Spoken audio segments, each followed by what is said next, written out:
title of my speech is Understanding the Renaissance to an audience of 40 people in the Arts Society. When you think of the word art, what do you immediately think of? A painting? A drawing? Perhaps a musical composition? Well, as it turns out, most of what we perceive as art has been derived from a single period in human history, the Renaissance. From groundbreaking inventions to fundamental changes in the way that humans thought, the Renaissance really saw it all. So what was it? How did it come to be? And how did it achieve so much? Many historians believe that the Renaissance was conceived in Florence, a city in central Italy, in the early 14th century. During this time, wealthy patrons from a prosperous Italy would commission art from artists, sparking competition and creativity between those artists. And as a result of this, there was an outpour of art from so many artists of the time. And due to trade and increased connections with the rest of Europe, this movement eventually spread, bringing the revolution to the rest of the European world. Undoubtedly, the most significant impact of the Renaissance was its impact on art.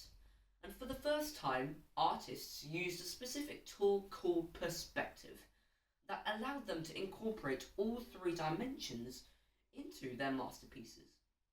Science and art walked hand in hand as artists studied light, shadow, and even the human anatomy to make their masterpieces. A prime example of this would be Leonardo da Vinci's Vitruvian Man, and as you can see, it has very clear references to geometry, the link between science and art. But there is also Michelangelo's The Creation of Adam, and that was painted on the ceiling of the Sistine Chapel. But there is always the Mona Lisa.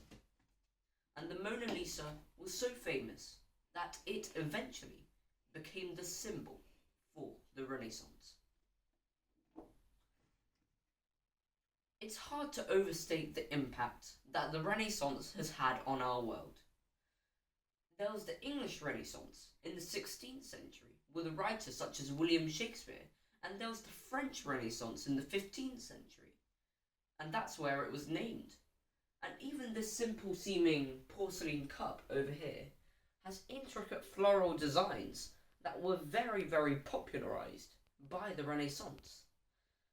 But what I'm trying to say is that the Renaissance was nothing less than a portal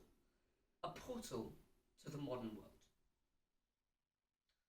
The world today is a vastly different place to what it was 5 centuries ago. Society has changed, technology has changed, and so has our way of thinking.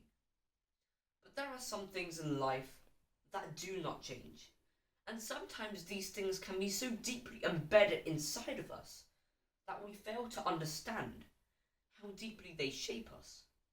And I can think of no better example to describe this than the everlasting impact of the Renaissance on our world.